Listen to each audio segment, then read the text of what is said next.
Sejam bem-vindos ao nosso QA-Cast, podcast QA-Test do CID. Por favor, me ajude. Tudo bom, pessoal? Sou a Beatriz, estou aqui com o Gabriel mais um dia. Hoje voltamos com o capítulo 4. Hoje a gente vai falar um pouquinho sobre testes caixa branca e teste baseado na experiência. É com você, Gabriel. Primeiro, me perdoem que eu tenho zero experiência com mesa digitalizadora. Se a Bia já sofreu no outro vídeo, eu vou sofrer 10 vezes mais aqui hoje. Mas rezem por mim. E aí, você vai para o próximo slide, não é? Obrigado. Bom, técnicas de caixa branca, como a gente mencionou no último vídeo, o teste de caixa preta, a gente basicamente não tinha conhecimento da estrutura interna do aplicativo, do programa, do código. O teste de caixa branca a gente tem conhecimento, então a gente consegue derivar teste de banco de dados, de algoritmo, de código.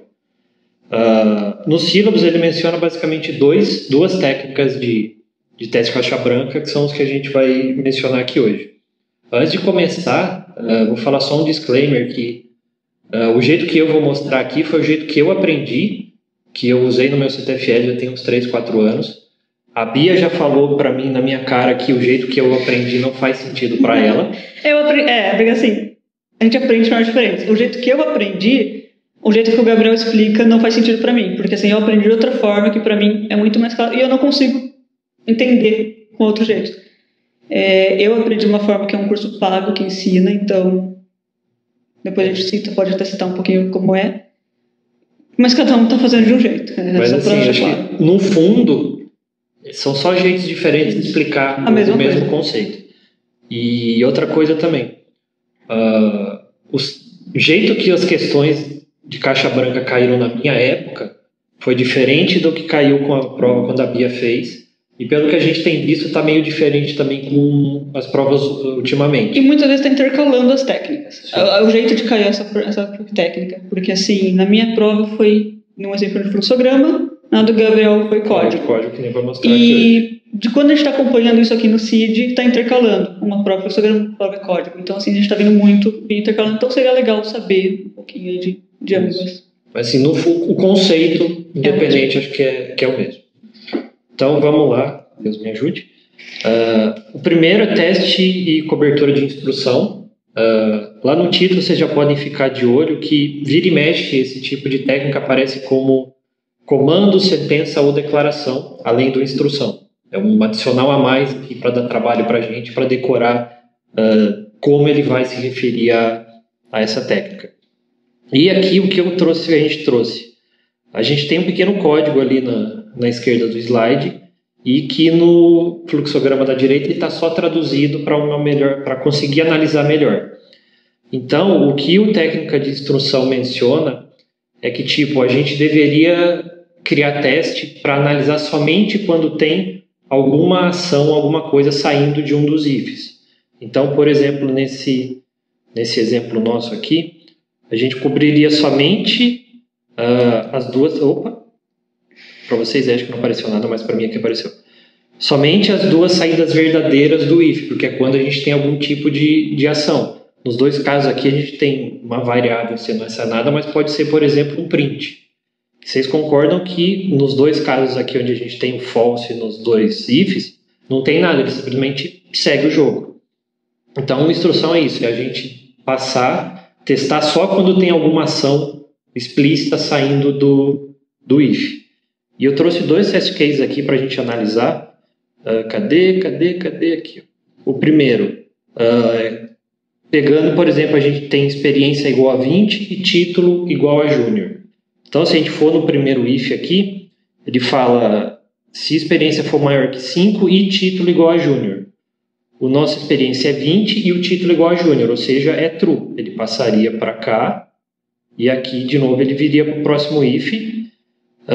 O experiência igual a 20 ou bônus menor que 500, nosso caso aqui não, porque na verdade sim, porque o XP é igual a 20.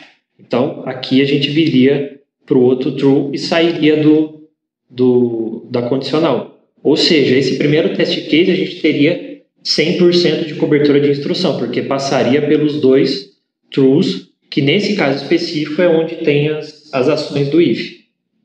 e pegando o test case de baixo, o segundo aqui, XP igual a 5 e bônus igual a 700, aqui no primeiro if, XP maior que 5 e título igual a júnior? Não, porque o nosso XP já é igual a 5, então ele não é maior.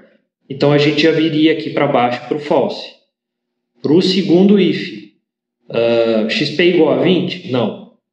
Ou bônus é menor que 500? Não, é 700. Então aqui ele também passaria direto e viria para o false. Ou seja, ele passou pelos dois falses dos dois ifs.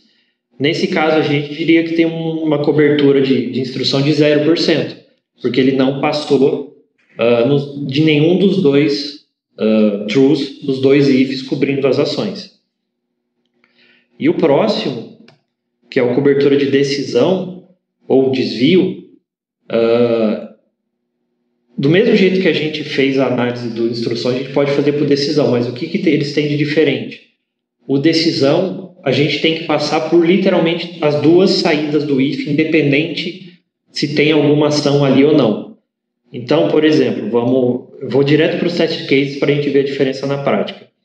Os test cases são os mesmos, então para poupar tempo a gente sabe que um test case vai passar somente pelos dois trues, vem para cá, depois vem para cá, ele vai cobrir os dois trues. E o outro test case vai passar só pelos falses aqui. Então vocês concordam que como a gente tem que, nesse caso, na cobertura de desvio, passar por todas as saídas do if independente, a gente tem 4 saídas possíveis, os dois trues e os dois falses. O primeiro teste, como ele passa somente pelos dois trues, a gente tem ele passa pelos dois trues de 4 saídas possíveis, ou seja, ele tem 50% de cobertura.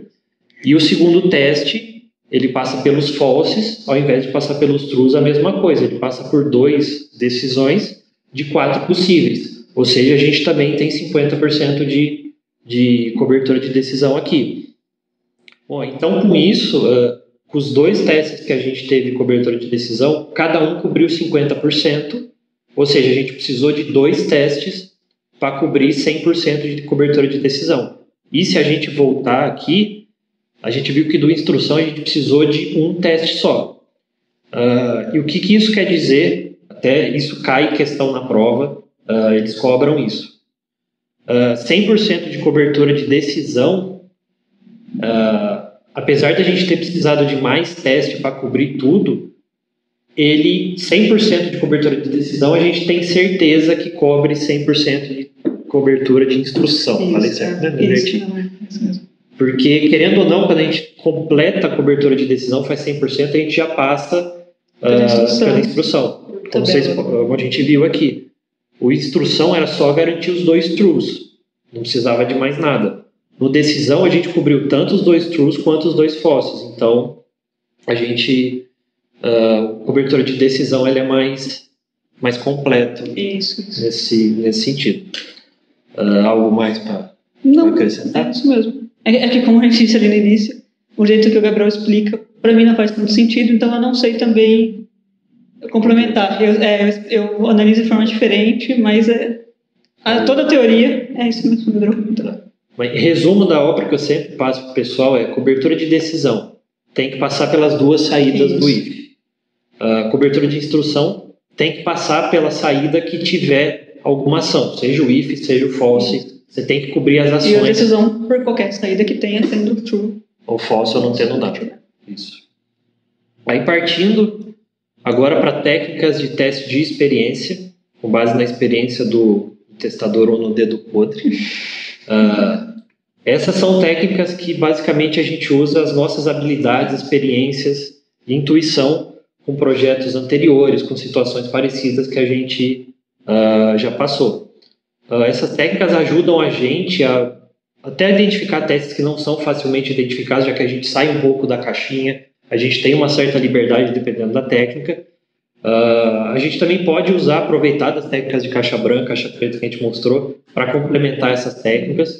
E como eu vou mostrar daqui a pouco, os processos de teste que a gente mostrou, acho que lá no capítulo 1 ou capítulo 2, dependendo da técnica, elas se sobrepõem, você faz uma junto com a outra, eles não são tão definidos assim. Que a experiência, como você comentou, se você tiver muita experiência em teste de caixa preta, técnicas de caixa preta, isso entra na sua experiência, então você pode usar isso no baseado em experiência. Todo o seu conhecimento, toda a sua carga técnica e prática ali que você utiliza no trabalho, pode ser englobado nessa parte. Aí a gente tem, tá difícil o teclado aqui, basicamente 3 técnicas com base na experiência nos sílabos. A primeira, talvez a mais famosa, pelo menos pra gente aqui, é o teste exploratório. Ele é que nem eu falei, é que os processos de teste são menos vistos, vamos falar assim, porque é onde você modela, você testa, você reporta tudo ao mesmo tempo. Ele é muito usado para quando você tem um período de tempo muito curto para testar a aplicação. Você, como o nome diz, você vai lá e explora a aplicação. E essa técnica até você pode ser usada para você conhecer a aplicação, já que você não tem um roteiro específico a ser seguido, você não tem uma lista de teste certinho para ser seguido. Pode ser alguém inexperiente que está conhecendo o aplicativo, analisando ali, ou pode ser alguém que trabalhou com aplicativos similares anteriormente. Isso. E está ali de explorar, só para fazer um comparativo com alguma outra coisa que conheça. Isso. Aí os outros, suposição de erro e teste baseado em checklist, vocês vão ver que eles são até que mais ou menos parecidos. O teste baseado em checklist, ele é como o nome diz, você tem um checklist para fazer a validação do seu aplicativo. Ele é comumente usado quando você não tem muitas documentação muito certinha. O checklist ele te dá mais ou menos um direcionamento, testa isso, testa aquilo. Então ele te dá informações, por exemplo, você tem uma aplicação web, testa o login, testa adicionar usuário, testa logar. Ele tira realmente, você vai passando por uma série de itens, e testa isso, testa aquilo, e essa lista ela é alterável, talvez não seja essa a melhor palavra.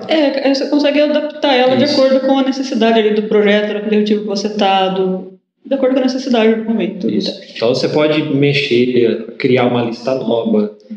E o suposição de erro não vou dizer que é o checklist, mas é parecido com o checklist porque você vai um pouco mais no bit. Se você sabe que tem um erro frequente naquela parte, você já vai ali, ou você conhece um aplicativo que frequentemente quebrava naquele lugar.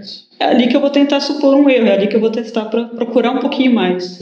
Isso você pode até também criar uma lista que a gente aqui no CID, acho que intuitivamente há muitos anos atrás a gente fazia, porque a gente testou por muito tempo aqui somente celulares.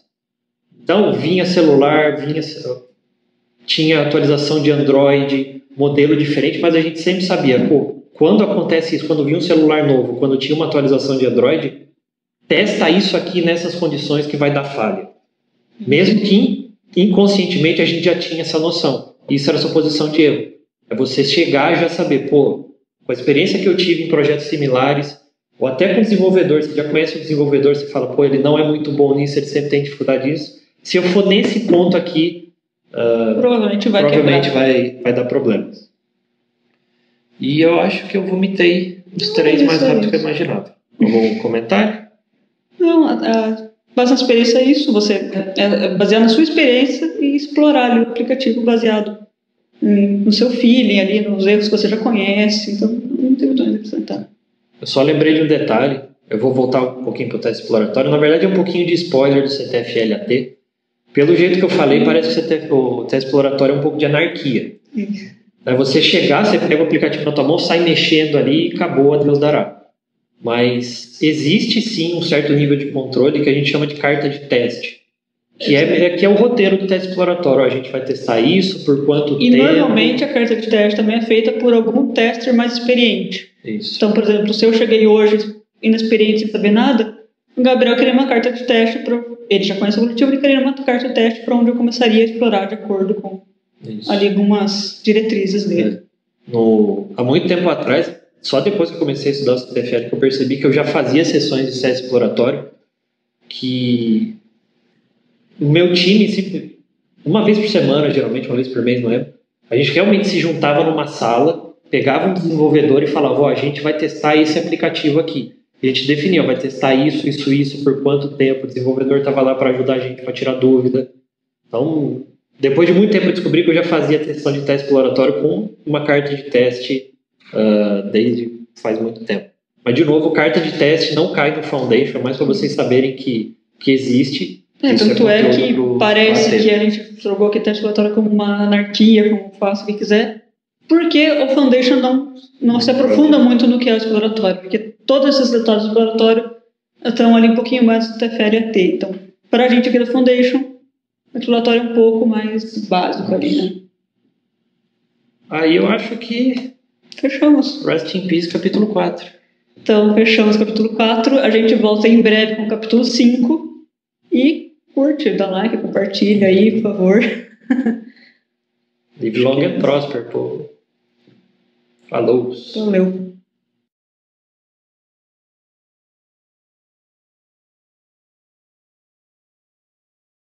Eu começo, né? Por favor, me ajude. Por favor, me ajude. E eu sabia, e esse é o Gabriel. Eu esqueci de me apresentar. Eu não vejo motivo para me apresentar. Não precisa, vamos lá. Não precisa. A Bia já falou pra mim na minha cara que o jeito que eu aprendi não faz sentido pra ela, mas rezem por mim. E... Eu vou editar aqui, Léo, que eu acabei de pensar numa coisa que a gente fez bobagem. Como é que é? Foi mal a edição, Léo. Isso aqui. Controlando a mão aqui. Como é que eu acabei? Deus. Tá, começa a minha parte de novo, né? É quando você... Deixa eu falar. Pior que eu não sei nem o fio da meada que você tava indo Não, pra ajudar. Calma que eu vou voltar. Na próxima gravação, você toma uma melatonina, alguma coisa antes pra dormir, tá? A tabela de decisão e a... Deu branco transição de também. estado. Perdão, Léo. Eu não tava... treinando eu não tava tão ruim de cedo. É que nem aquele dia que a gente falou, você não tava, né? Perdão, Léo. Se a mesa deixar. Se a mesinha deixar, aí você digita aqui. Oh.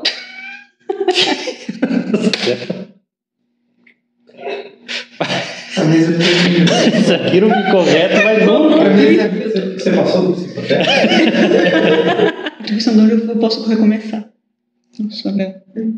Tem tanto trabalho pra essa edição. Então, vou recomeçar mais uma vez. Vai. E você queria gravar isso aqui em 8K, o tanto de corte que você vai fazer. A regra que você fez aí, ela tá errada. Por que tá errado? Eu falei Você tá me invertendo. Pior que eu fui te complementar, não para nem que você para pra dar risada. Não, é que eu me perdi, que eu não entendi. Eu errei. Vai falar 23 agora, vai falar. Era parte só palavra, então eu me inverti e me perdi. Tem café lá? O editor. Você que tem que falar. Ele já tá reclamando com nós, já desde o começo. Já. Não, Léo. Do meio do exercício pra frente, a gente volta. Tá funcionando bem, né? Eu tô com sono. Vocês que ficam zoando. Eu não tava falando assim, eu tava... Eu pensei que você começou, você perdeu o fio da meada que você não vai lembrar o que você tava falando. Você liga e eu errei. 23 entra também. Nunca errei tanto gravando o Crecast na minha vida. Tá...